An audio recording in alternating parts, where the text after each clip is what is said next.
Welcome back to MLD world. आज के lecture में हम पढ़ेंगे एएनए टेस्ट के बारे में। एएनए से क्या बनता है? एएनए से बनता है एंटी न्यूक्लियर एंटीबॉडी टेस्ट।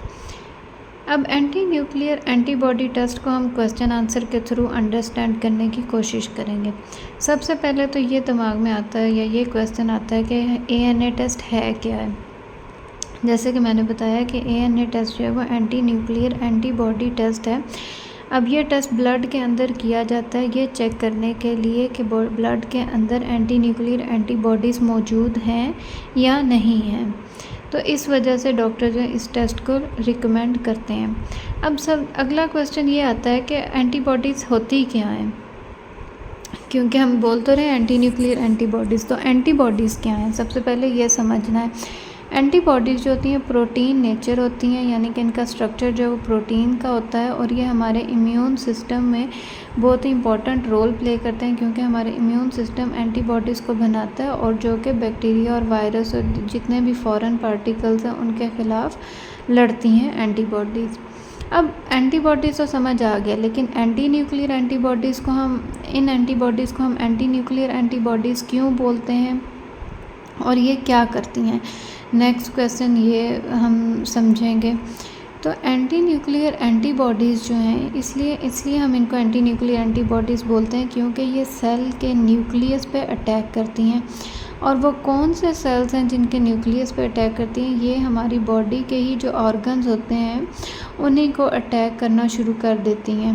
तो हमारी बॉडी के ही अपने ऑर्गन्स को ये नुकसान पहुंचाना शुरू करते हैं, जिसकी वजह से हम इनको एंटी न्यूक्लियर एंटीबॉडीज़ बोलते हैं, जो कि ऑटो इम्यून डिसऑर्डर का सबसे बड़ा साइन है।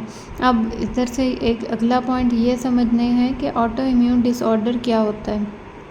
ऑटो इम्यून डिसऑर्डर हम बोलते हैं कि हमारी बॉडी के अपने ही जो एंटीबॉडीज़ हैं हमारी बॉडी के अंदर जो मौजूद हैं वो हमारे अपने हेल्दी सेल्स को ही अटैक करना शुरू हो जाती हैं, जिसकी वजह से ऑर्गन्स जो हैं वो डिस्ट्रॉय होना शुरू हो जाते हैं या ख़राब होना शुरू हो जाते हैं, बॉडी के अपने ही ऑर्गन्स। तो जो ऑर्गन्स और टिश्यूज़ के सेल्स को अटैक करते हैं एंटीबॉडीज़। अब नेक्स्ट क्वेश्चन ये आता है कि एंटी न्यूक्लियर एंटीबॉडी टेस्ट हम किस लिए चेक करते हैं, या डॉक्टर्स किन डिजीज़ की वजह से किन डिसऑर्डर्स की वजह से एएनए टेस्ट जो है वो लिखते हैं। इसमें कौन कौन सी आती हैं? Systemic lupus erythematosus, SLE, rheumatoid arthritis, RA, scleroderma, Sjogren syndrome, Addison disease और ऑटो इम्यून हेपेटाइटिस। तो ये तमाम ऑटो इम्यून डिसऑर्डर्स हैं। इन तमाम डिजीज़ में बॉडी के जो एंटी न्यूक्लियर एंटीबॉडीज़ हैं वो डिफरेंट ऑर्गन्स को अटैक करती हैं।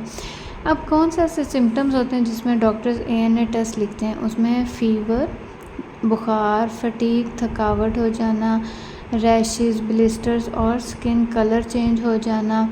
इसके अलावा मसल्स एंड जॉइंट पेन होना।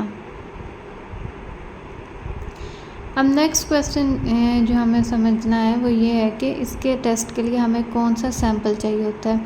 इस टेस्ट के लिए हमें जो है वो ब्लड सैंपल चाहिए होता है और हम किसी भी टाइम पे दे सकते हैं, उसके लिए फास्टिंग होना ज़रूरी नहीं है।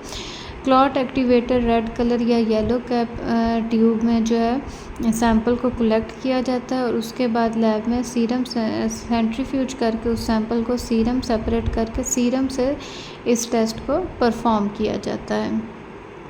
अब एंड पे हमने ये समझना है कि रिज़ल्ट्स कैसे, हमने रिज़ल्ट को समझना है कि क्या नेगेटिव कैसे हमें मालूम पड़ेगा और पॉजिटिव रिज़ल्ट हमें कैसे मालूम पड़ेगा।